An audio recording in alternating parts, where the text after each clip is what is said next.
All right, it is 6:01 on Monday, October 23rd. I'm calling to order the Rutland Select Board. This is a joint meeting with the Ad Hoc Bylaw Committee, which currently does not have a quorum, but we are reviewing bylaws. We're meeting in the lower level of the Rutland Library. We have four members present in person and one on Zoom. Jen is on Zoom. Hi, Jen. Thanks for joining, Jen. So if we can start with the pledge and then we'll go, we're being recorded, we're on Zoom, we're being recorded for local access television, live stream, and YouTube and re-airing. Sorry, now the pledge. I pledge allegiance to the flag of the United States of America, and to the republic for which it stands, one nation, under God, indivisible, liberty and justice for all.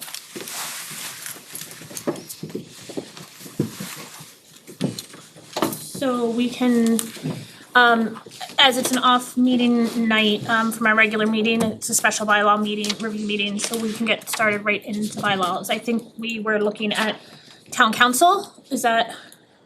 That is correct. So I wanted actually to start, this is the current bylaw that we call legal affairs. And if you read it, most of these are select board duties, and they've all been moved into the select board. You will actually see some of these words exactly. Select board is the agent of the town to institute, prosecute, defend, et cetera, et cetera. All of those are in, or virtually all of them are in the current proposed select board bylaw. Question, Peter. Yes, sir. I have a copy here dated November 15th, revised February 28, 2018. And instead of the word select board, it says selectmen. Was that changed to comply with today's terminology? There was a vote since. Probably not, because I can't say no. I don't remember working on this particular bylaw in that time frame. Now, it could just be my memory, but. I know that there was a vote since I've been serving to change. More recent. Yeah, I think it was within the past, 2 to 3 years. yeah. No earlier than 19, certainly. I mean, Right. this is effective February 28, 2018. Yep. In 2018, I don't believe there was a directive setting forth select board. So I just didn't know if that was changed. Was there anything else in there that was changed off the copy I have? Offhand, I don't recall. Oh, okay. It feels like me only because I was, even back in 17 and 16, I was a big proponent of select board. Okay. Okay. But again, I honestly have no recollection anymore about it. It's in the before time. Okay. New proposed bylaw. The committee, first of all, having moved all those sections out, we brought this bylaw into harmony with our intent, which is we describe offices of the town, which is why this is now called Town Council and no longer called Legal Affairs.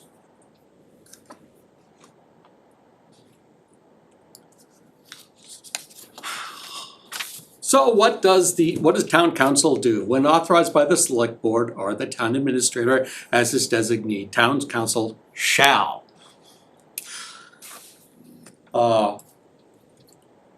examine all titles to property. This is all, and again, I didn't say this. The majority of this was taken from Wellesley's bylaw as our model. So, Town Council needs to be involved before we take land. That's why that's there. Town Council reviews, and so it's really only that last verb in number 2. Review all required deeds, obligations, contracts, bonds, leases, etc. The select board, although it may want to begin a legal, yes? Number 2.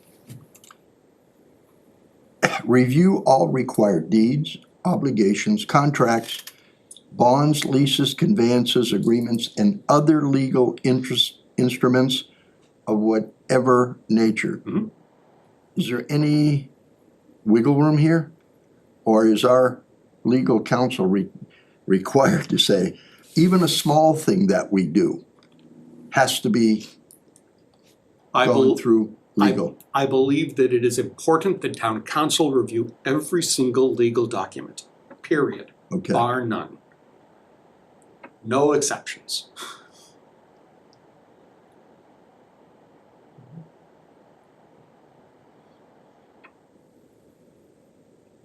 I'm just thinking of the cost involved with sending it to them to do all this stuff. That was one thing, but you know, if it's really in the best interest of the town that they review everything I of believe legal it is. nature. Although we are collectively pretty good at this. You always want somebody objective to review and somebody who knows the laws better than we do. Yes, I count myself in that. I Okay. know some things about laws. Okay,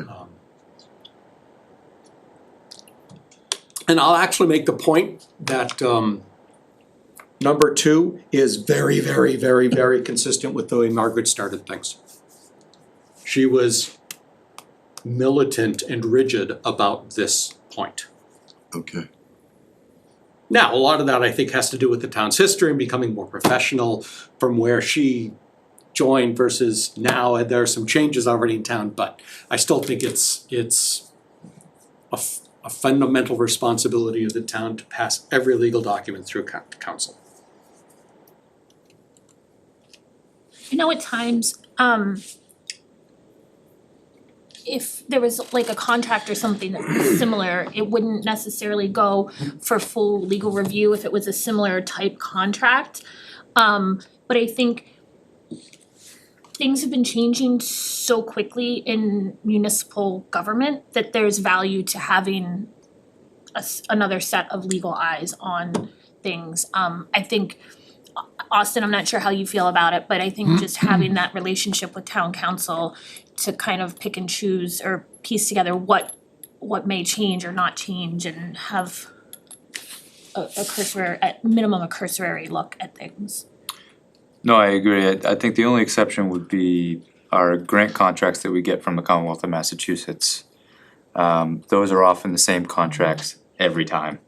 And I think it would be, to your point, Harry, I think it would be probably a costly initiative to have them review, especially grant and administration contracts that every other city in town is receiving. And candidly, even if we had comments, the state would say, Take it or Your leave comments are it. very nice, thank you. Yeah, noted. Take it or Okay. leave it. okay.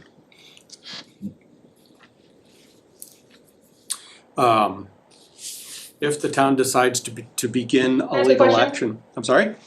Go ahead.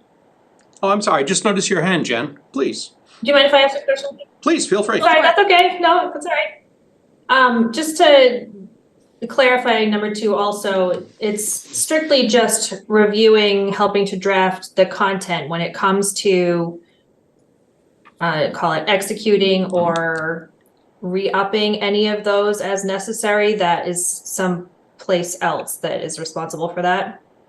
Yeah, that comes up it's the select board, all other things being equal, who executes a contract Okay. or their designee. So, and I think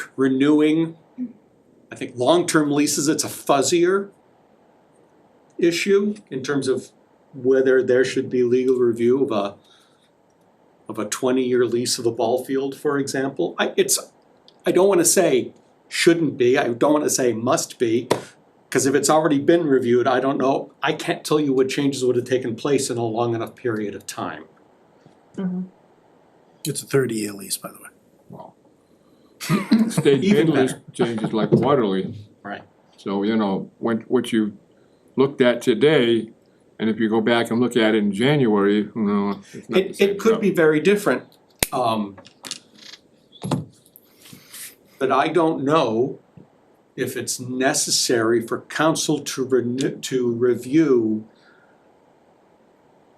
the next town administrator's contract if it's the same. Well, that's a little bit to the point that I was getting at, is that I think historically for some of the contracts, it was kind of operating that there's a legal draft and then we would plug in whatever. But I think that as municipal law has been changing fairly quickly and kind of the norms of municipal law have been changing, there is value at the very least to getting buy-in from legal, or making sure that we're asking the right questions. I think sometimes we go to legal and just say, tell us what to do versus this is what we This is our proposal, how right, should or we? this is what our end goal is, how can we get there versus just tell us what, and I say that from select board, but I see it also from other boards and commissions as well, that they kind of just, you know, so I think having a good relationship with town council and keeping those lines of communication open and really, you know, I push like looking to the master plan and looking towards the goals of town as a whole that had input from more than just this elected board or another elected board or an appointed board or something.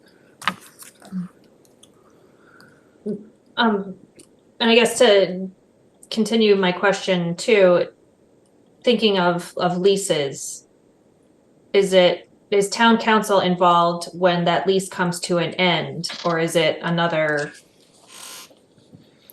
board I would role think, that keeps an eye on those and says we need to renew or create a new agreement? town council would whatever. absolutely not be involved in renewal timeframes. They would only be I would think that they would only be involved in making sure the agreement is right by the town's perspective, because that's their job, is the town's perspective. And it's up to the lessee primarily. I would think it would be up to the lessee to ensure that they still have an active lease with the backup of, you know, an administrator. I'm not to ensure that the leases. Yeah, I mean, Jen, that's a good question. I think if we were Worcester, or, you know, someone who has a full-time legal counsel, or, you know, even if it was still contracted out, but we had more hours available from our legal counsel, they would certainly keep it, you know, up to date with the contracts, but because we don't have those resources, it's generally it'll be us, it's staff that maintains those. And we're responsible by law to have, you know, file of all of our contracts, especially with respect to procurement, which certainly leasing of property would fall in line with that procurement. I guess my question would be, let's say we look at a 10-year lease. And let's say it was a lease that maybe some law changed during the time that we're not aware of. Or we change the parameters of the lease. In that situation, we should probably go to legal. I would think that in any long-term lease, you would want to go back to legal. That's my gut feeling on it. Again, you've both said it now. Things change, and we, as town citizens and town officials, are not up to date on what's changed because of court cases and what is explicitly changed in MGL. That's a really big job for people to do. That's why you would want to have council absolutely involved in anything like that, I would think.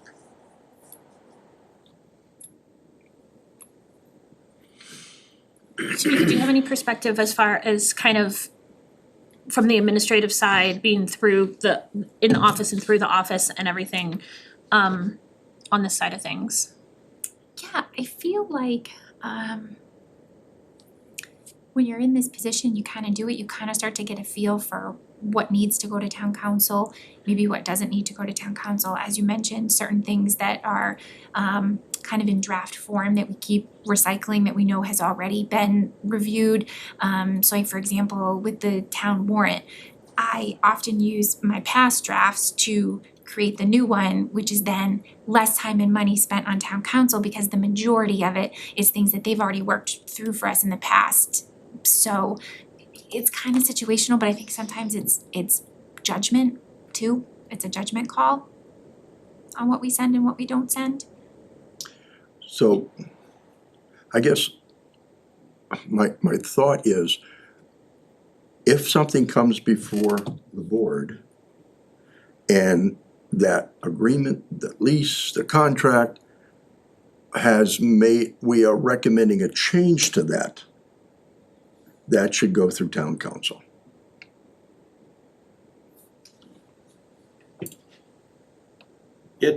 I don't think it's as cut and dried as that. I would agree with that certainly. In general, contracts where there are changes, you would want, I would think you would want council involved. But there is the practical side of of our collective experience. I mean, Tamika does enough work, but all the warrant articles do go to council for review at some point, and it comes back, and you don't have to keep going back and forth and back and forth. I don't think that's useful most of the time, because once you have council's opinion, unless it's catastrophic to something, there's no reason to re-review it because you already know the comments. But that actually meets the need, having gone through council. I guess what's And the motions and everything. But again, contracts are also a very specialized area of law. I guess I also look at it, and I don't know if that's MGL or if that's in there, is when we look at other legal instruments of whatever nature. I mean, for the most part, this board is in charge of policy, procedure, and things, so we are always looking at legal instruments here sitting on the board, But whatever. a policy is not a legal instrument. No, but It's I'm not a legal saying we're document. looking at a lot of things, and if you're looking at a legal instrument of whatever nature, wait a minute, policy is not a legal document, No, absolutely because it not. can never be enforced. No, it means that there's quite a bit more leeway in enforcement.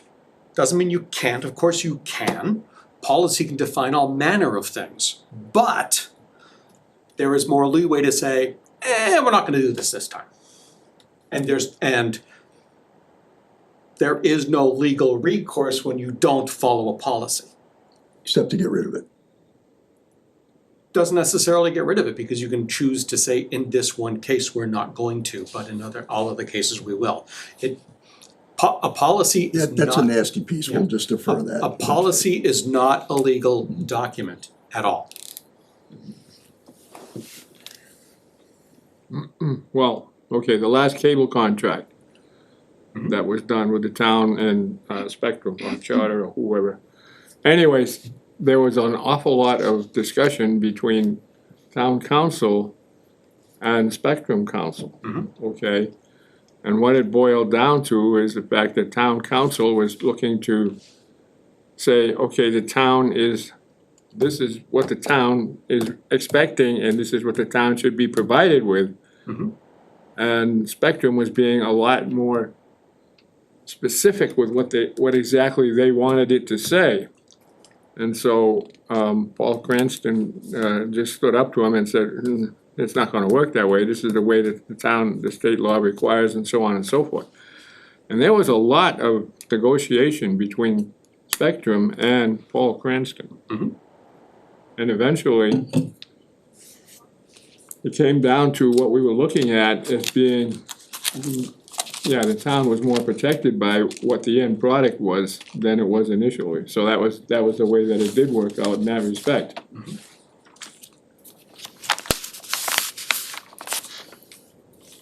Anything else on legal instruments? 3, 4, 5, 6 really all go together. All that says is the town council acts on our behalf. Usually when directed by us, but if the town wants to initiate an action, town council does the work. If we're being sued, they defend us. When the rights or interests of the town are influenced by some other suit, some other legal action, they can appear on our behalf. And number 6, defend any town official in suits or prosecutions for proper performance of an official action or duty. Somebody violates conflict of interest law, there's not a proper action. But if somebody in conservation was doing his or her job and causes that person or the town to be sued, it is town council's responsibility to act on the town's behalf to defend that person.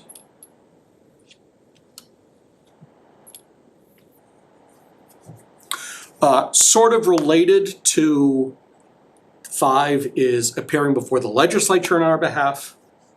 Again, when we desire, we would ask them to do that. You, excuse me. And interesting, that 8 looks like something we added. Review meeting warrant articles and motions, because they're not technically legal documents, so they don't fall under 2. But they are an explicit duty that we use them for.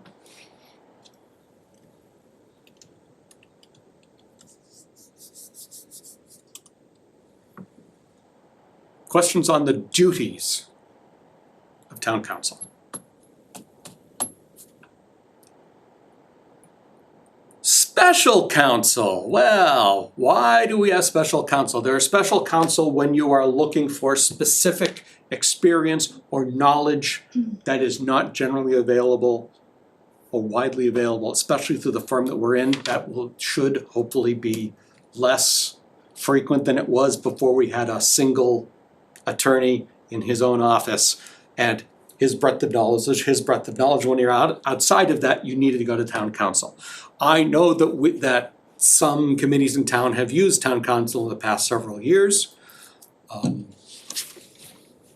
So starting with A, select board of town administrator may employ special counsel as needed from time to time. Nice and simple, right? No, it's not. Why not? Okay. The question I have is, when you say select board, we're looking at a 5-member board. Does that board have to be a majority vote or total vote of all board members? It is only a majority vote. Everything is majority vote unless it explicitly says an action must be unanimous. Okay. Well, go ahead. Well, I also want to point out, I notice it says or town administrator, which means he gets to act on his own.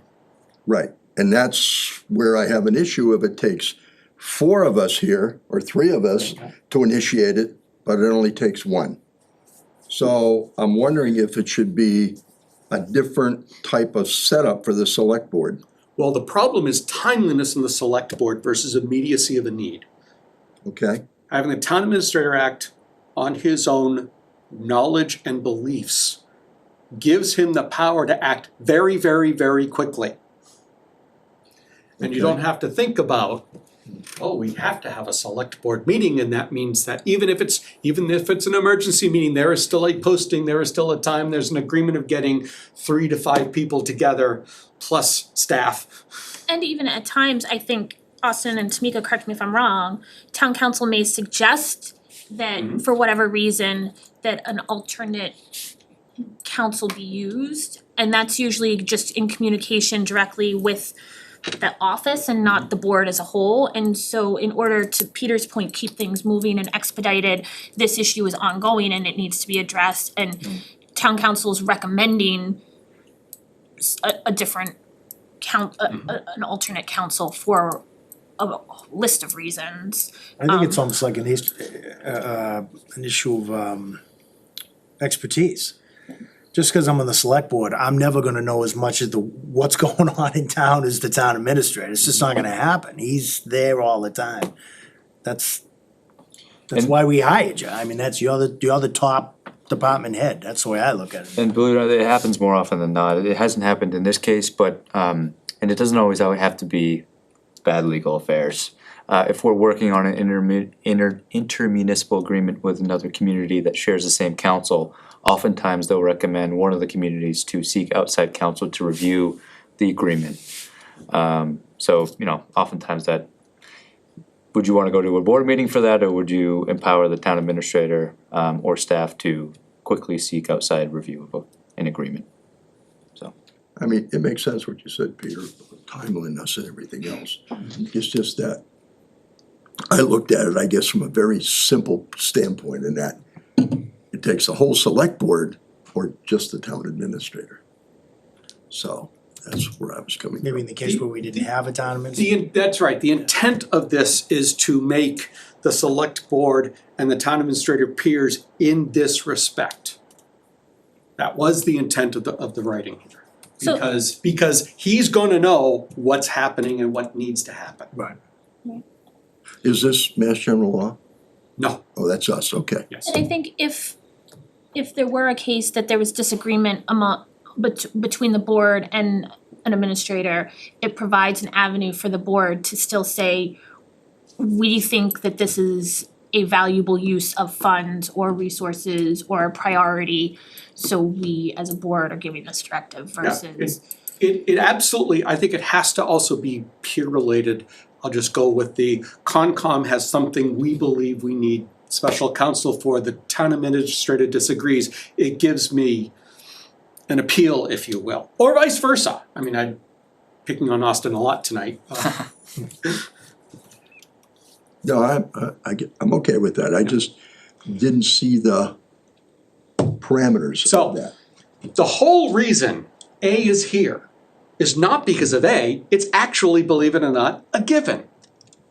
The whole reason it's here is because of B.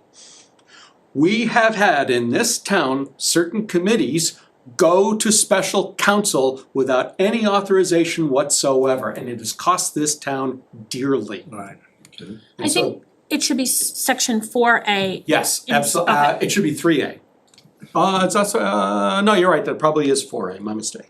That's, Yeah. I Yes, just, that notation does need to change. okay, I was Absolutely. confused, I was like, there is no 5, like. Good catch, good Yeah. catch. 5 is right out. Yeah, I'm glad to hear that one, cause just, you see some of these boards going off on their own. I've And seen it's it. like, what are you doing? More than once I've said to a committee or a committee member, stop spending money you don't have. It's amazing, but. So, other than as authorized just above, nobody except the select board and the administrator may directly engage with anybody but town council without permission. This brings up another question then. Under, not specific for special counsel, but just access to town council as a whole. Mhm. Is there any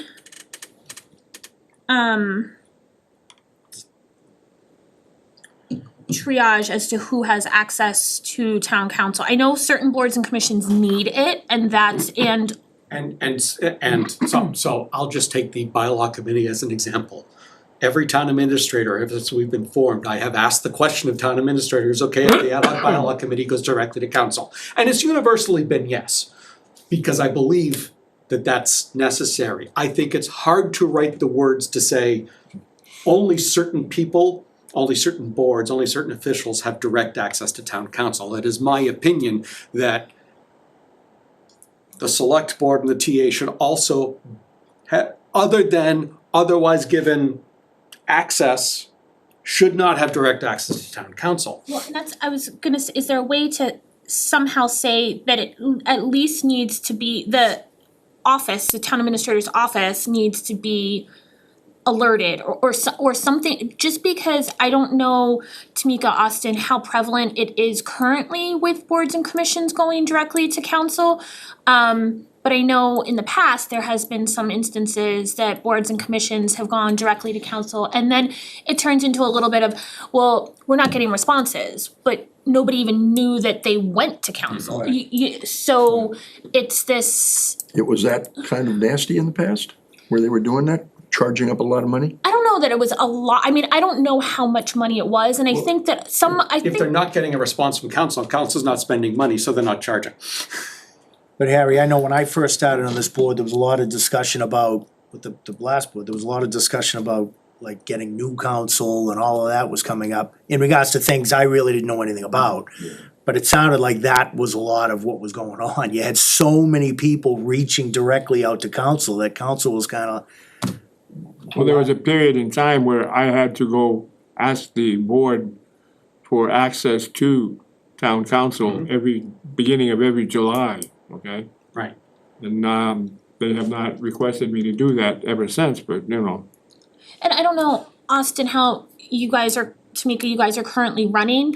If you're trying to do like a monthly or quarterly check-in with legal for stuff, or you know, if there's a list of things that might not need a whole lot of time, is it better to kind of accumulate a few of those and send them off? Or obviously there's certain attorneys that certain boards or commissions need to work more closely with.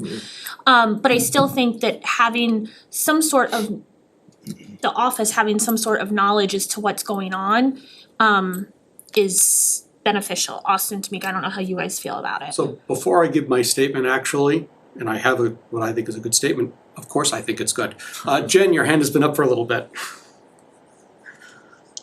Yeah, sorry, I think we've kind of touched on it a little bit, but I did just want to clarify with some of the comments that have come up with any, I mean, I don't have any issues with what's in here and I think it's good, but to Leah's point, you know, is there a process for any boards, commissions, or whomever to request access to town council just for that financial aspect? Like, how do we know what it's going to cost and do we have the money to do that? And is it necessary at that point? I think it's just more, you know, checks and balances on ensuring that from a financial perspective, that money is being spent for a good reason. You know, I think there are a couple different ways the town council is used.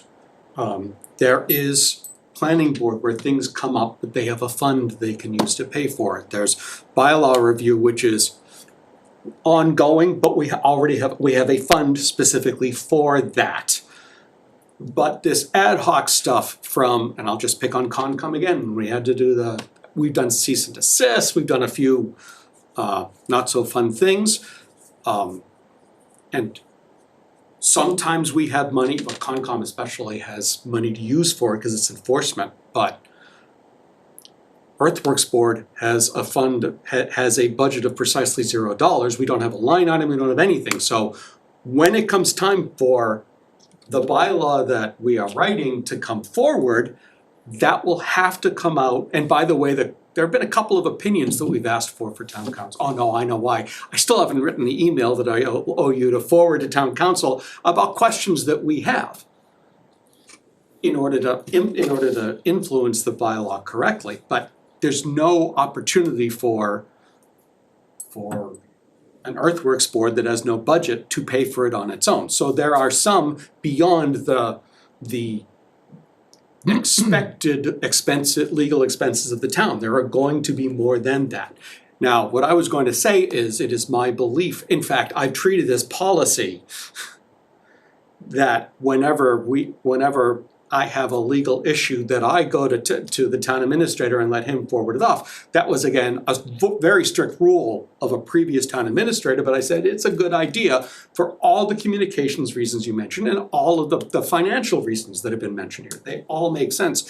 I think that town should have, here comes the P word, a policy which allows you to specify which officials and committees can talk to town council directly and which ones should go through the town administrator. And you want that in policy because you want to make it very flexible. Can there be a language in the bylaw then that says something about, we talked about somehow referencing policy in the bylaw, something about that legal, reaching out to legal, this is not wordsmith, but reaching out to legal somehow needs to go through, unless otherwise designated by policy, needs to go through the town administrator / select board office or whatever. And then again, that holds us, a select board, accountable for creating that policy. I think we did that in a couple other bylaws also. Yeah. Question, no mention there of boards. All it Committee? I see committee. The word committee, by definition, in section 1A, no, section 3, section 1, 2, 3 of the very first general provisions bylaw says that committee means any multi-member appointed body of the town. Or elected? No, Or not elect, anything? it can't say or elected for lots of reasons. So a committee is a board even though it's elected. A committee is a multi-member body. Okay. Because it didn't say it, so I'm trying to figure that out. Yeah, actually, that should say appointed or elected, And this one. it does say regardless of whether such service is provided without charge.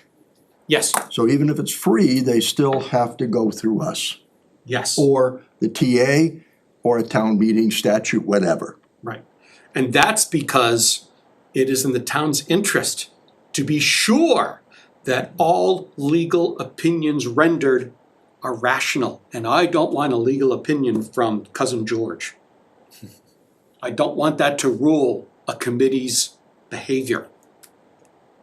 Leah, is that enough for you, or regardless of whether such services is provided without charge? So I think I'm mostly okay with the special counsel. I was asking about specifically under the kind of general town council, basically applying the similar that, where it says A, that, or basically B, saying that anybody that wants to reach out to town council, unless otherwise noted in policy, needs to, go through the statute, town meeting, select board, or town administrator. Okay, I guess I'm not, I mean, I agree with you somewhat, but I'm not sure I understand. Yeah. Is unless expressly authorized by statute, town meeting, the select board, or town administrator. That means unless, And we can also change that. We add policy there, we Yeah. add policy, and we add a sort of equivalent section up above. Yeah, I think Okay. that's what I'm asking, is to have something, cause I think it's spelled out fairly well under special counsel, but it's not explicitly under day-to-day town council. Right now we have KP, right? And so my fear, not fear, but my concern is that boards and commissions could be going directly to KP and not knowing, and the office doesn't know until the bill comes in, or until there's complaints that they're not getting answers or something, what's going on and who's doing what. And so as long as there's some sort of administration of access to town council, I think is my hope. Are you sure? It's okay, I don't wanna speak over the board. no, I would just, to Leah's point, I think that, for some boards and commissions, they do have the funds to pay for town council, and so that's kind of a separate issue, so when I get the invoice, I know to go to them to get approval to pay it, and I know where to pay it from. But there have been instances when boards and commissions have utilized town council that is not our town council, and come to us with a bill and said, we sought counsel, now we need you to pay for it because we don't have a budget and we didn't have the money to pay for it.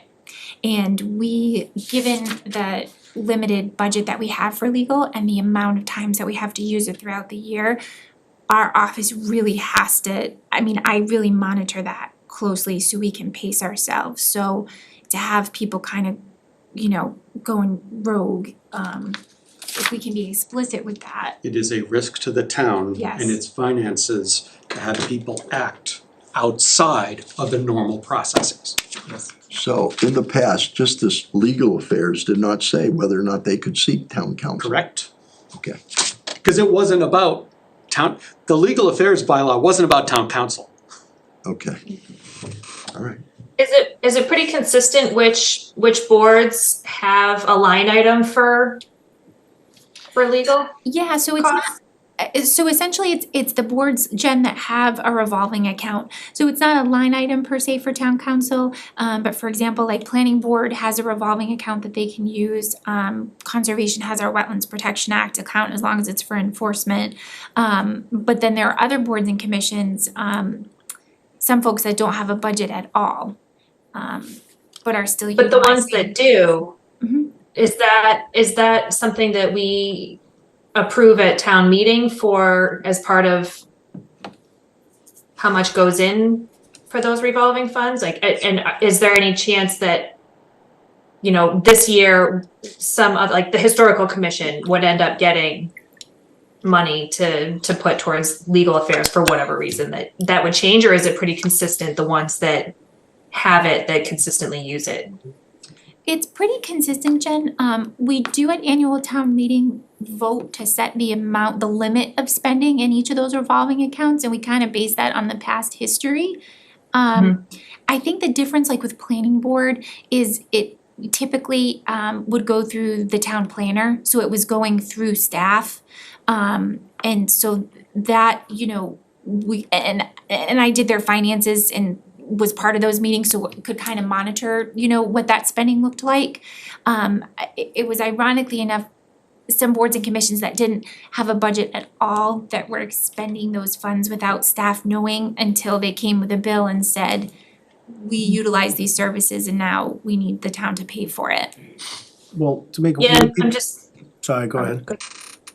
I was gonna say, just for what Leo was saying, if, you know, we're looking to add something similar to B to the town council section, is there a way to include as part of that, the boards that typically have these revolving funds, so that it, you know, they're not the ones that have to go through, that they can still continue with their normal process of what they do with the funds that they have, it's just the ones that don't have. I believe it makes sense to put that in the policy, Okay, so that the policy could be as general as, Boards with revolving funds or whatever. or boards, yeah, or okay. with a Funding source. with a funding source, perhaps. I mean, I don't know the right way to write the policy, I'll tell you, I'm not a policy expert. I haven't thought of it, I mean, I haven't thought of it yet, but that's kind of, Jen, what I was kind of thinking along the same lines, as far as fully acknowledging that there's boards and commissions that need to be able to do their work and have a funding source to do that work. And also, like, these bylaws are supposed to be, you know, 20, 50 years out, right? So we may not always have Tamika who knows all of, not all, a lot of the boards and commissions as well as the office. And so there needs to be some level of communication there, that a legal bill comes in and a majority of it might be for let's say planning, because they tend to have some interactions with legal and nobody knows, because it's not a Tamika there doing the minutes of planning board, and now we have staff, so hopefully there's better communication, but just trying to make it so that it's a little bit more streamlined. And I think oftentimes the office is more aware of ongoing or potential legal things coming down the road that may cost, that the town may have to expend some legal funds in, whether it's zoning enforcement or something along those lines. And so just having a way to triage, just, hey, heads up, we need legal. And again, to the point of, like, we hear the communication piece, you know, we're not hearing back, but if there's nobody knows that there was an initial ask, did it go to the right person, did it go, you know, I think sometimes the office can help facilitate some of that, if it's a board or commission that doesn't usually need legal access. Does the revolving fund for, like, the planning board have a line item for legal, or they can spend that money as they see fit? It's just a big bucket of cash. The only Up to way a we spending limit. know what's being spent for legal is when we get a bill and it's paid. Correct. Alright, see, I don't like that either. No. I don't have a, I mean, the best, even for revolving funds, they should be treated like enterprise funds or a general fund. There should be a budget put together to, not necessarily to have to be presented at town meeting, but as a backup. So when people ask, what is that Right. revolving fund budget? And you shrug your shoulders and say, what budget? We should follow the same process for revolving funds as well. So it should have a legal component to it? Should have a component for all of the expenditures, whether Yeah. it's purchase services, salaries, legal. Okay. You know, if you're looking at any other department budget, it should be the same way. Yeah, I mean, what bothers me is the after the effect. They do it, it's part of this whole mass money, they submit it, they get it back, and the only way they know out of that revolving fund is after the fact, when we pay the bill and it shows up on the monthly sheet. Well, you know, candidly, they look at their bottom line and they say, how close am I to the bottom line, what town meeting appropriated for me? That could be a dangerous Right. practice. I mean, most of these are set by the fees that they collect, so it's not general fund fees being allocated to a revolving fund, it's based on fees that What they take in. take in. But Austin, to your point, as far as that level of transparency and what is the cost of doing business, right? What are the legal costs associated with this work, or what is the staff cost? We allocate a certain number of dollars to legal. So it'd be nice to know where all these legal costs are coming from. But the money that you allocate for legal has nothing to do Right. with what comes out of Revolving fund. the revolving funds or out of Concom's wetlands fund. They're I have no unrelated. problem with revolving funds having the money to spend, do their own. I just want the communication, like you said. To me, it seems ridiculous that the planning board can contact legal and the town administrator knows nothing about it. Right. That's insane to me. That doesn't make any sense, cause and again, it's probably nothing, it's probably just formalities or contracts or whatever, but if we're trying to make sure that we have a government in town that works, I think communication has to be key in regards to that, right? I mean, I guess my question is, how do you enforce that? How do you make them contact the town administrator for legal? you do it through legal. And say you only answer to, You wanna talk about it? Well, except that when you get the policy that says that these groups may talk directly to you, But I think maybe in the policy then it's, if these are the groups that have access to legal, I'm assuming because they have their own revolving account funds that they would be supporting that, then they also need to have some sort of budget process for their revolving account to say, generally, we are expecting to expend however much on legal. Obviously, things are gonna change depending on what comes up, or we're asking for $50,000 to be appropriated at town meeting because we anticipate having this for legal and this for posting requirements and everything, and this for the administration piece, and so that's, I don't know. Tamika?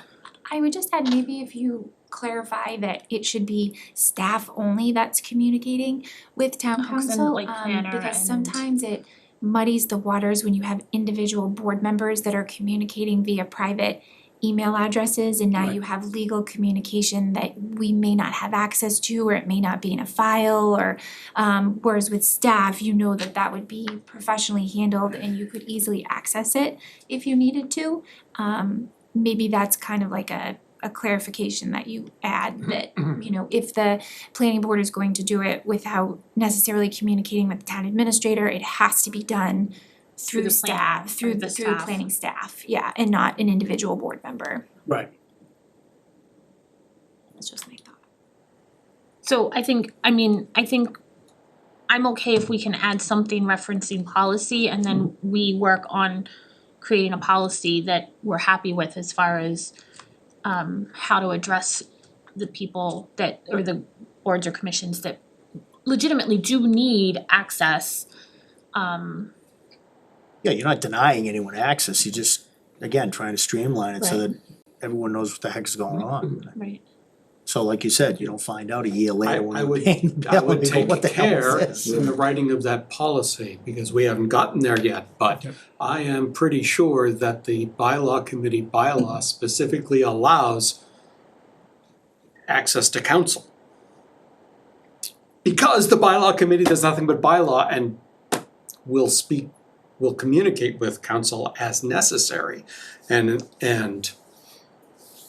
Well, to say that the example you gave has to go through the planning office, but there are more committees involved than land planning and. But no one's saying you can't contact legal, nobody's changing your access to legal, I'm just But saying. I'm hearing that access should go through someone else. No, maybe I worded it wrong, not necessarily. I don't want to Yeah, take no, Tanika's statement out of order. So in that case, if a board or commission didn't have a dedicated staff, why wouldn't they just go through the town administrator's office? Like, why would the agricultural commission or the historical commission? Or even the bylaw committee, like, I don't know, sorry to interrupt. No, that's okay. But- I was just thinking of ones that don't specifically have like a staff member dedicated Right, to and I was them. thinking even like the bylaw committee that may or may not have a line item fund, and if they do have a line item fund, I don't know that it would be enough to cover full legal review on if there were big changes or a big amount of money, and so I don't know, I still would think that they would still need to come through the administrator's office, like select board Are administrator. we asking for approval or notification? I think notification, right? Well, I think for, again, this is a policy question, I think the policy would be permission That's, I for was just gonna those say who permission. don't have a fund and simple notification for those who do. I think that's the easiest way to write it, that lets it be expressive. I don't So that way, know. now, don't get me wrong, Tamika, Fair. I am not suggesting the bylaw committee would work around, I mean, the current one, Austin has seen enough of my emails to counsel. Right, but that's unique to you. Yeah.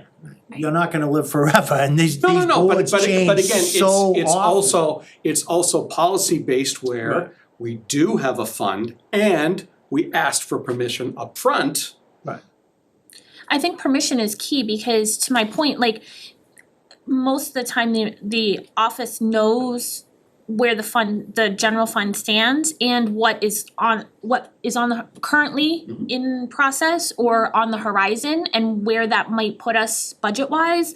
And so just because a board or commission might want something from legal, it's important to them and it's probably important to town, but does it have to be important right then and there if the funds are such that I will give for you an example. I approached Austin late May, early June about the earthworks legal questions that we have, and he said, please wait until July 1. No problem. Right. I think, again, I believe there are ways we can make everything work well as long as everybody does their best to be professional and honest and and upfront. I mean, we have few boards that have revolving funds and many boards and committees that don't. And some that have revolving funds that by themselves do not have enough funds for what they want to do. Should we mention ADA and Town Council as well as closed captioning? For example. That was a sore spot, yeah. In any So- event. So I will definitely add something here about policy to both 3 and 4. Thank you.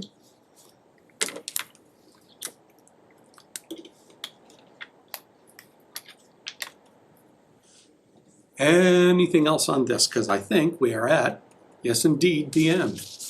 How's that? We finished one in only an hour.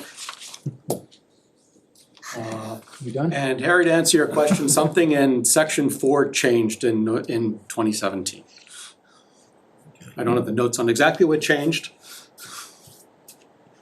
The benefit of actually having history in the Bible. That's okay, I mean, the last change, which was 218, and that was what we were seeing, so, on the old one. Okay, Moving on, we've already talked through licenses and permits of delinquent taxpayers, so I'm just going to skip forward.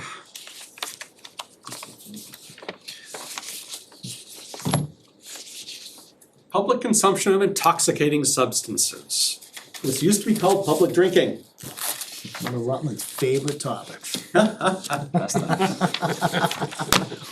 So after the town passed its licensed marijuana establishment zoning bylaw, Chief Nick came to me and said, hey, can we expand the public drinking to include marijuana? And other than formatting, that really is what's changed here. We, of course, need to define an intoxicating substance so that it's inclusive of alcohol and THC. And again, we define consumption so that any format where it enters into the body, that's consumption.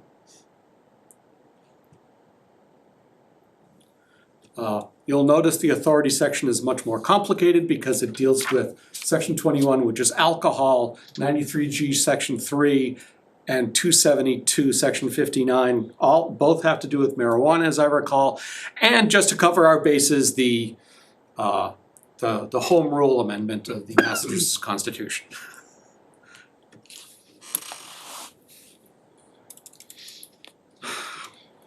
Most of the provisions, perhaps all the provisions in one form or another, are in the current bylaw. So, no open containers, no intoxicating substance ingestion in a public way, in any private way open to the public.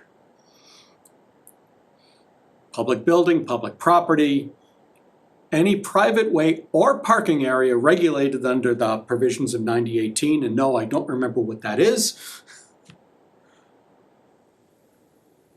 And you're not allowed to do that on any private property without express permission of the owner. I mean, that's...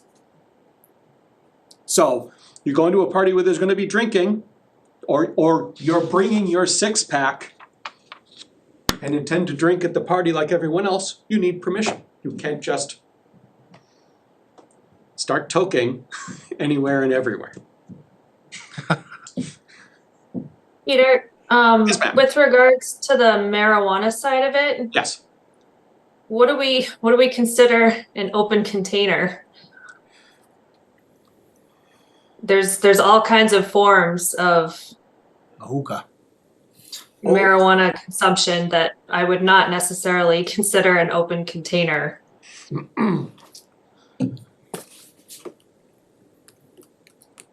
It's very, well, actually, consumption of an open container.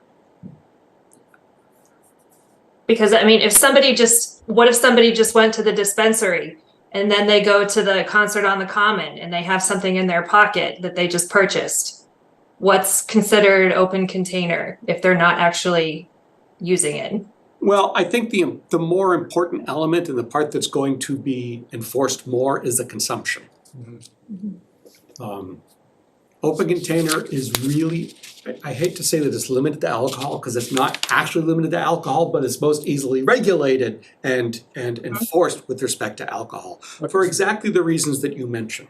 Cause I think marijuana is only illegal possession of it over an ounce or something. I mean, it's a pretty large amount. It's over an ounce, or if you're under 21. Right, I mean, that's a Any lot of amount of marijuana, so what you're picking up at the store isn't probably gonna be an For issue. your own personal use is unlikely to be. Right, a pill bar, whatever it is, yeah, so I don't think that's gonna be, you show up with a hay bale of the stuff, then you're Right. probably gonna have a problem, but.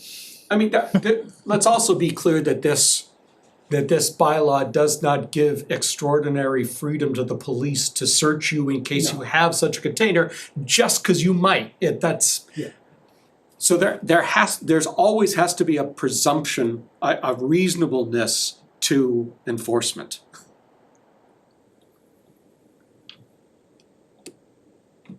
I can go Can I on, ask a but question? I don't know if this is a silly question, but are we in violation of our own bylaw when we allow drinking on the town common for concerts and events? why don't you wait till section 5 to Oh, look at that? alright, never mind, sorry. That is in fact not a dumb question, it's a very good question. Okay, I got ahead of myself. No, it's fine.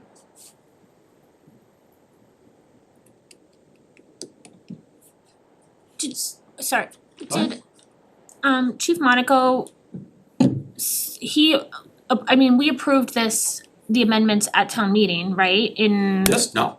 oh, this is proposed, This one is proposed, yes. so, but Chief Monaco has seen it and Yes. is okay given his with, and blessing he's for okay it. with it? Yep.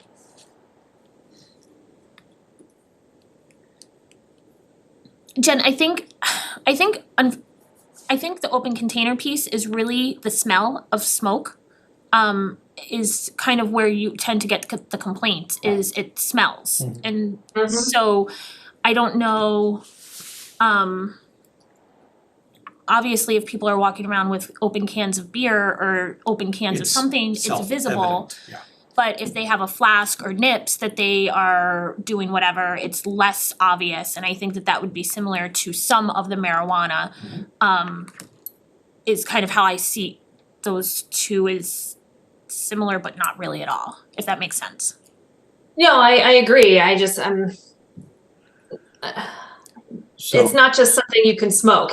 Right, right, It's- right. There's other forms of it too, There are so. a number of forms, and trying to list all those is going to do nothing but get us into more trouble, not less. And I think that that's Right. what, I think that's a little bit what I'm going towards with alcohol is that there are more obvious forms of alcohol consumption and less obvious forms of alcohol Right. consumption Somebody who as well, takes out a so. gummy and eats it would not by itself be a reason for a police officer to stop and ask questions. It's not.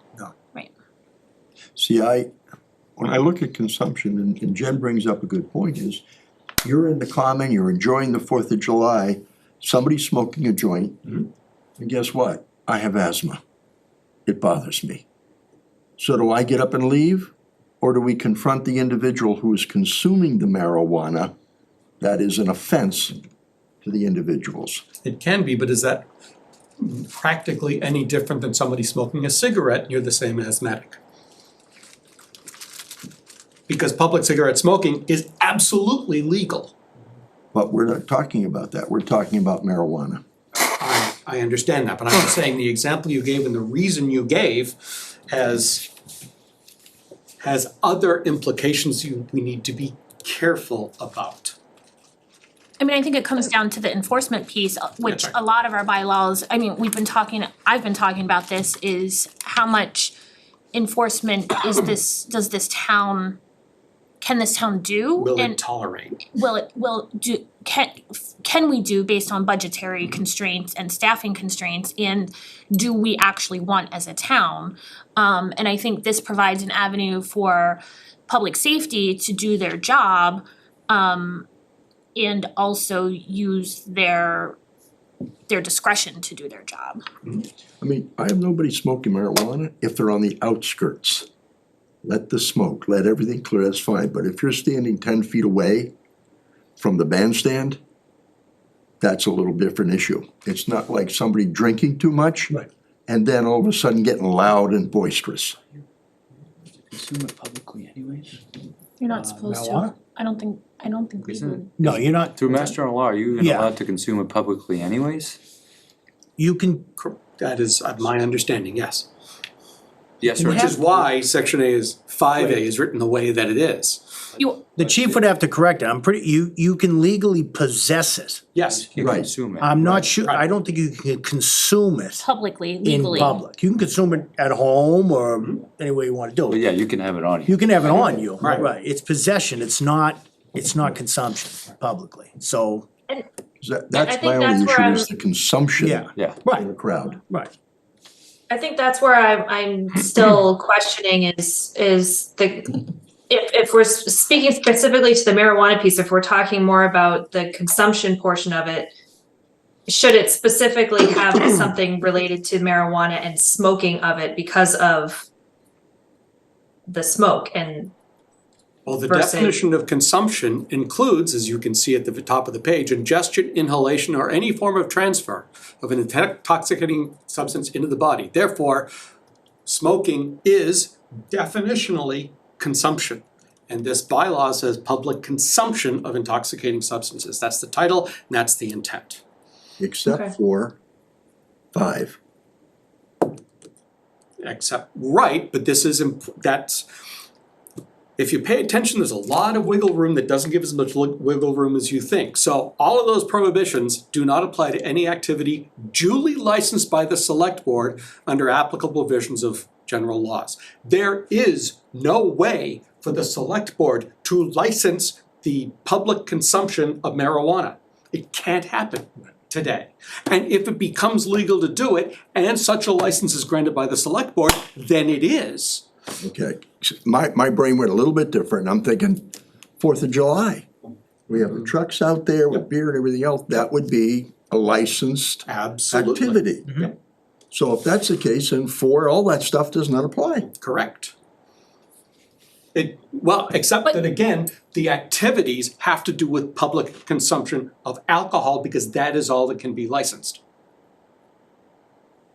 So the fact that it is licensed for something does not mean that public consumption of marijuana is suddenly legal in that space. That's not correct, because that's not a subject of the license. It's not a term of the license. The license is only for sales of alcohol for consumption effectively on premise. Okay.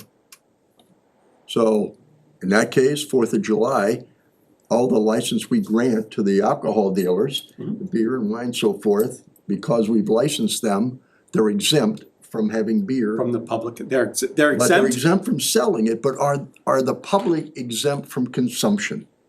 Yes. Yeah, Yes, they are, because it is still licensed. Licensed. And again, the words that I used were kind of important. It was for on-premise consumption. That's really part of these And- beer Okay, And beer I and will wine say- licenses. because town just started allowing last year, not this past summer, but the summer before with the 300th celebration and everything, alcohol on the common and at the events and everything. And kind of Austin being here through the first summer concert series and everything, there's a lot of policy work that I think Austin and I wanna do to make it less, to try to reduce some potential liability. And so I think that it's allowed here and that then again, it's gonna be policy work, whether it's wristbands or designated areas or both or whatever. Or I mean, we've heard a lot of, we've heard from a number of people who don't like the alcohol and wish that it would go back to, 3 years ago when there was no alcohol allowed. soda and chips, yeah. And so, it's kind of trying to weed through all of it and figure out what makes the most sense and how we can address not any issues that have arisen as of yet, but the potential that could arise. And I think that the licenses for these probably should be modified to include references to the policies to which they are subject, not just the Mass General Law and this bylaw. I think a reference to Essentially, the they would get policy. the policy handed to them Exactly. when they apply for the license Yep. or whatever. Yep.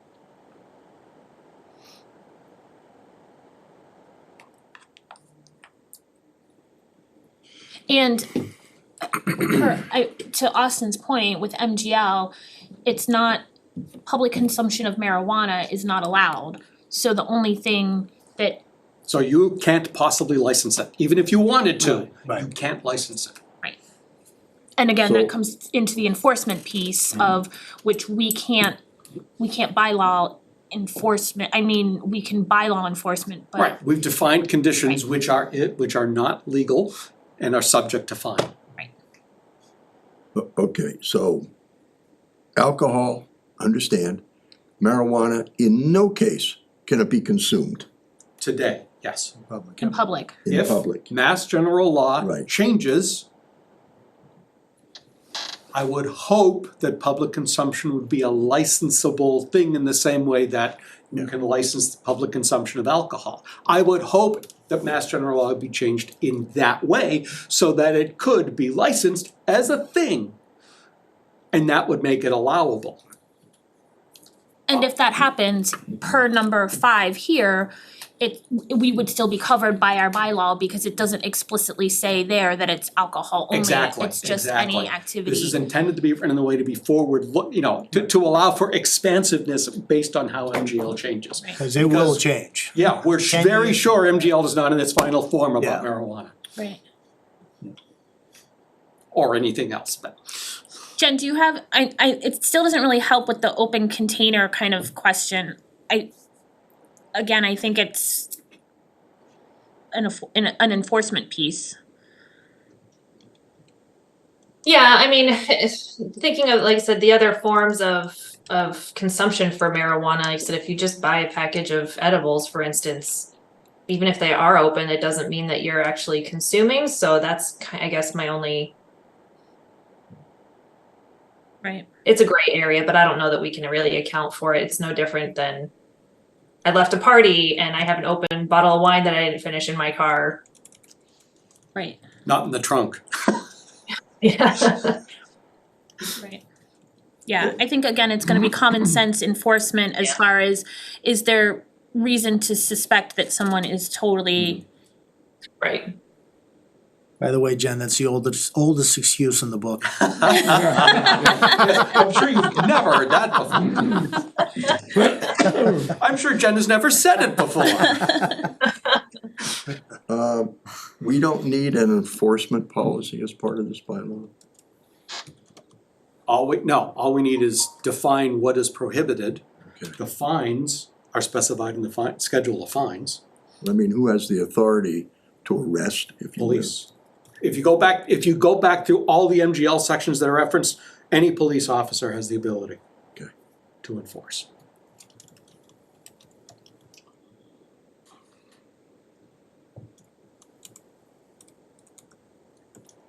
And I think, yes, we are at the very end. That's I don't- two.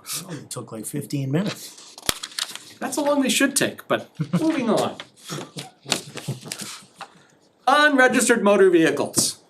Yes, it looks different, some words are different, but fundamentally it's exactly the same as what we have today for a bylaw. Can only have two unregistered, disassembled, or parts on any single premises.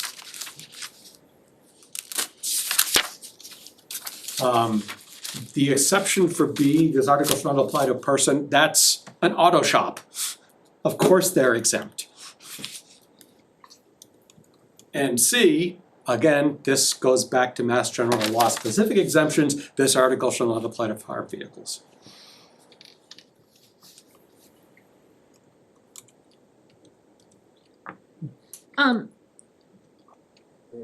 Where did two come from, and is there any consideration to tie it linked to zoning?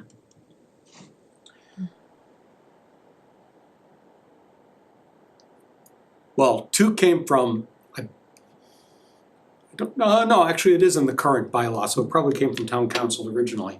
So the whole point I'm sorry, maybe I didn't hear your question correctly, I'm gonna have you ask it again to make sure that I answer your question instead of what I'm imagining. So, I was wondering where the number two came from, and also The if, number, sorry, in the keeping of more than two, Oh, that is exactly what we have today.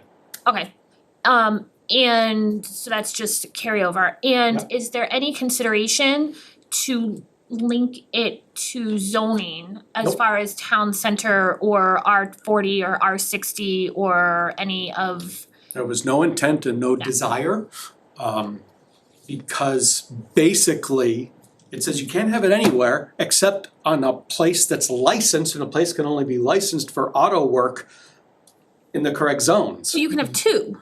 And so I'm thinking, in a neighborhood, two unregistered vehicles in a neighborhood is, and I'm saying a neighborhood because generally they're smaller land parcels. Could be an eyesore.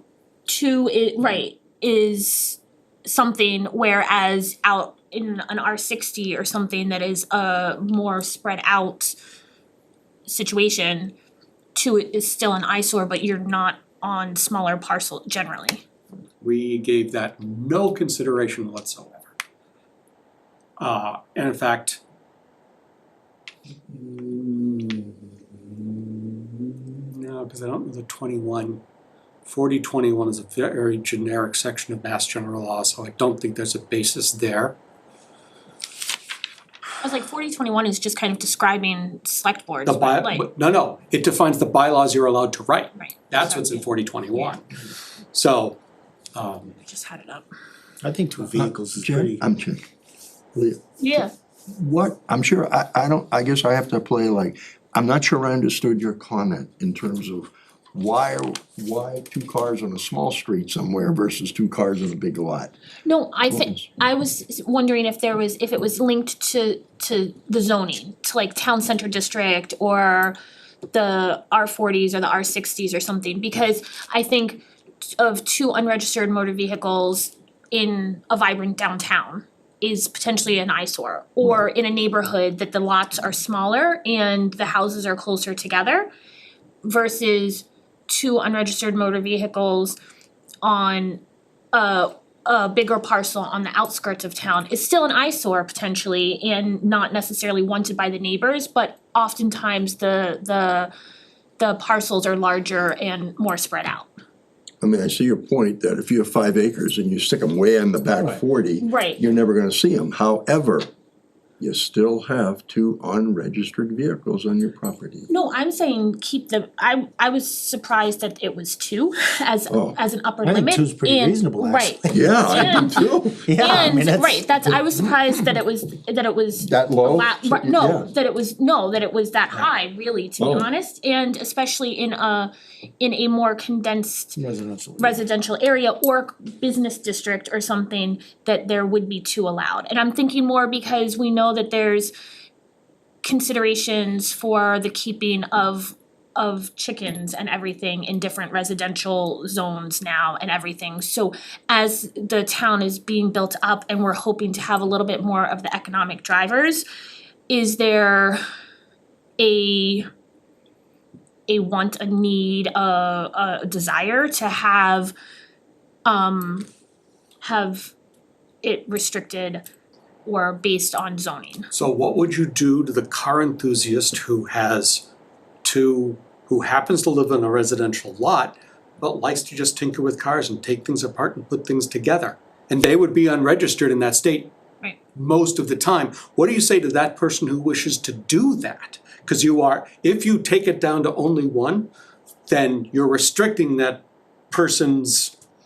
I think 2 is reasonable. I do. Well, to your point, Peter, they'd say, that's fine, do what you want, but put it in an enclosed building. Store it in an enclosed, you wanna work on it? Shall not be permitted unless stored within an enclosed building. I mean, maybe I'm making a mountain out of a molehill. I'm not sure how many complaints we get, that town gets on a yearly basis There's on, only one citizen and he hasn't come anymore. but, Well, So, yeah, I mean, you bring up a good point, cause I look at a driveway and I say, okay, we got 3 cars there. 2 that are registered sitting there, and then off in the grass, you got 1 that isn't. And now we're saying, well, it's okay if you have 2 that are sitting there. And that gives you 4 cars in that lot. So, yeah, 2 might be a lot.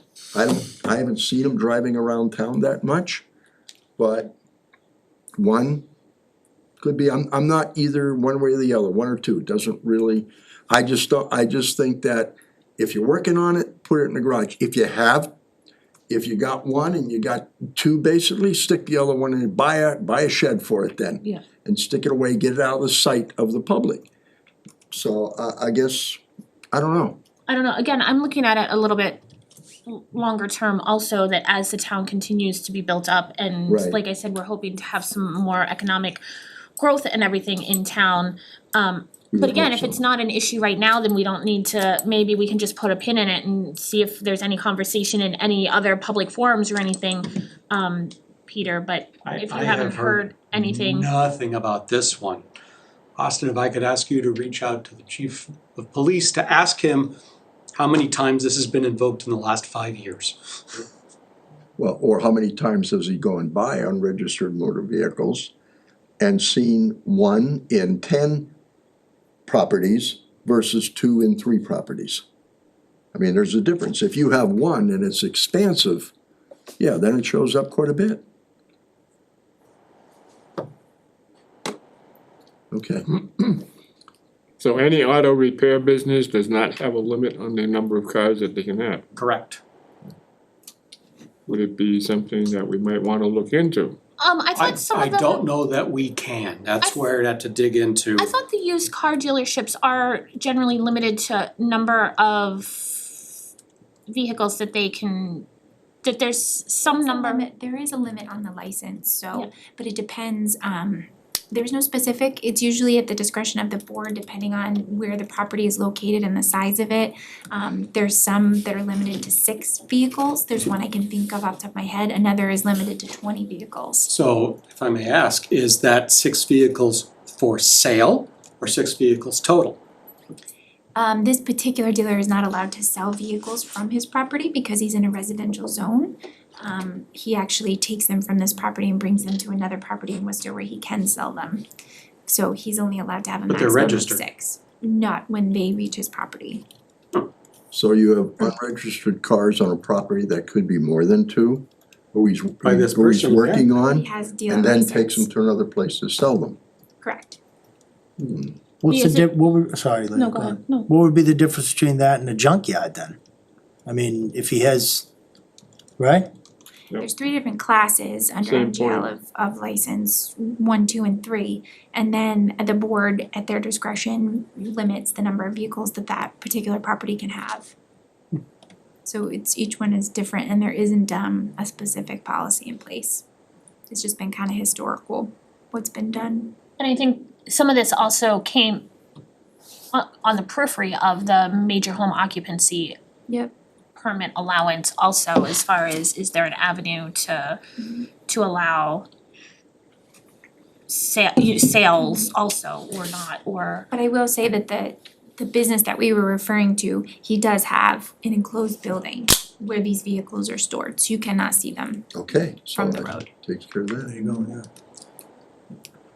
Can I ask about that? What do we consider an enclosed building?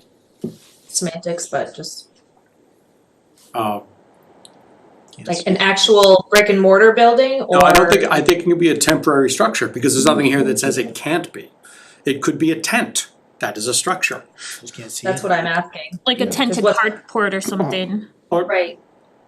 But a carport would not generally be It's open. considered enclosed because it's covered on the top, but it's open. Well, I was thinking of the ones that have the plastic sides on all four sides, but Yeah. Yeah. But what's stopping somebody from just, if they have a 5-acre piece of property, they could just put those up all over the place, right? Yeah, there's nothing that would stop them, and by the bylaw, it's legal. So, okay, so there's a couple services in town that do towing work for the police department. Some of the cars that wind up in the yards here, have a long history of no paperwork at all. Okay, and so in order for them to be able to get rid of the cars, put it simply, it really takes a long time and a lot of paperwork for them to be able to do that. Which probably, you know, if you're looking at it that way, you've got to think about, okay, so this particular business all of a sudden has 4 cars in it when it usually has maybe just one, all right? So, you know, if they can explain themselves, perhaps to the police department that, you know, there's 3 other vehicles there that are tied up in paperwork, to use a short term, then, you know, okay, that's acceptable. But by the same token, when you've got a service or a car repair service that's got maybe 12 or 14 cars sitting in the yard, you know, that kind of gets to some people a little bit, and they say, you know, what can we do about this? So, you know, it's something that has to be looked into, I think, with probably maybe some further restriction. I guess my question would, and bring up a point, Paul, but Mike, why does anybody need 2 unregistered vehicles? Would somebody explain that to me? Cause I'm not into cars. So why do you need 2 unregistered motor vehicles or disassembled vehicles, or parts thereof that aren't enclosed in a building on your private property, on your single premises? Because they wanna just work on the cars. Then they can That's work all. on them inside a building. Unless they don't have a space. Then that's not our issue. But well, when I hear this board talking about reducing the number, then you're going to force people to buy structures who do not have one today. As You long are, as- you are requiring that if this bylaw changes. Well, then you can have 1, but not 2. So I'm saying, okay. Yeah, but it's not that unusual to get 2, so you can take parts from this one to build this one, when you're done, that one goes away. It's not unusual to do that. Then there's gotta, I'm just looking, time limit. We are trying to keep the town the way it is, or improve it, but, so you have 2 unregistered guys working on it, it's been 2 years now. It's And been sitting out there for 2 years, so how different is that from having one that sits out for 2 years? because it needs to be in an enclosed building. No, not in, It should be in an there is enclosed- no time limit for one vehicle anywhere. That's my point. But what about 2? Okay. Those are changes I'm not even gonna bring up to the committee. Cause you're talking about significant changes and that is not the charge of the committee. But And for this bylaw that stood for, since 1963, somebody do the math, that's 70 years? No, 60 years. I think you'd need a legitimate reason to change it. Exactly, And and it hasn't us been an talking about issue, this yeah. is not going to, Yeah. Like I said, I was curious if it's an issue at all. And also just given the chatter that I've heard around keeping of chickens and other stuff, if there had been any consideration to look at it based on zoning. Yep. And so. the answer was no, it still is. Okay, so basically we're saying the keeping of more than 2 unregistered vehicles won't be permitted unless it's in an enclosed building, period, end of statement. Basically, yeah. And of course, the future boards, if they want, can revisit this if there's a The problem. future bylaw committee is welcome to examine all the ramifications of this. And this is why I won't bring it up to the bylaw committee. We have too much to do that it is unreasonable It's to not a bring problem these in town, changes. so why? Oh, in fact, I don't know that. That's why I asked Austin to check with the Not that I've chief. heard. Because that'll tell us if there's a problem. Hold off on this then? Yeah. We wanna change it till we get a report back from the police. And that is the end of chapter 4.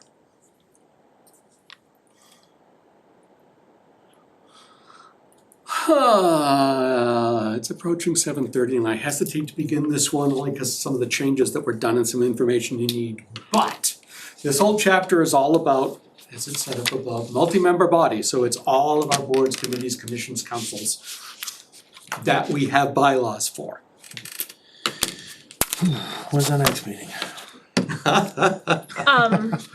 So I don't think we have these next ones printed out. I have a computer and I have access and you are obviously, but I think we've gone through all the ones that in the first kind of packet, which,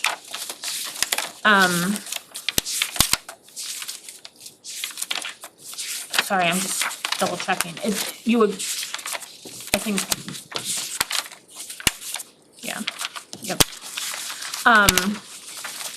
So does the board want to look at these or do we wanna set a next meeting and end before 8? Set the next meeting. I've got some comments on this one, so I think it'd be best if we hold until the next meeting. Okay. Start fresh. Okay.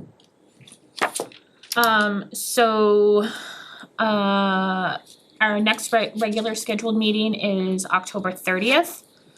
I think we'll have a decent amount on that agenda. I'm not sure that we'll be able to fit anything in. And again, I hate to rush it in, at the end and make Sorry, what us- date was that again? The 30th is our next regular scheduled meeting. I'm hesitant to try to make a promise at this point right now, to get to any, on the 30th, just because I think we're gonna be, might be a little bit of a longer meeting, I'm not sure. Yeah, we're doing the warrant signing on the 30th. Well, the That's- 20th, No, that's Yeah. Thursday, right? Huh? Isn't that this Thursday? That's this Yes. Thursday, signing the warrant will just be a motion. Just signing the Mondays, warrant, that's what, okay. so do we wanna look at, Monday,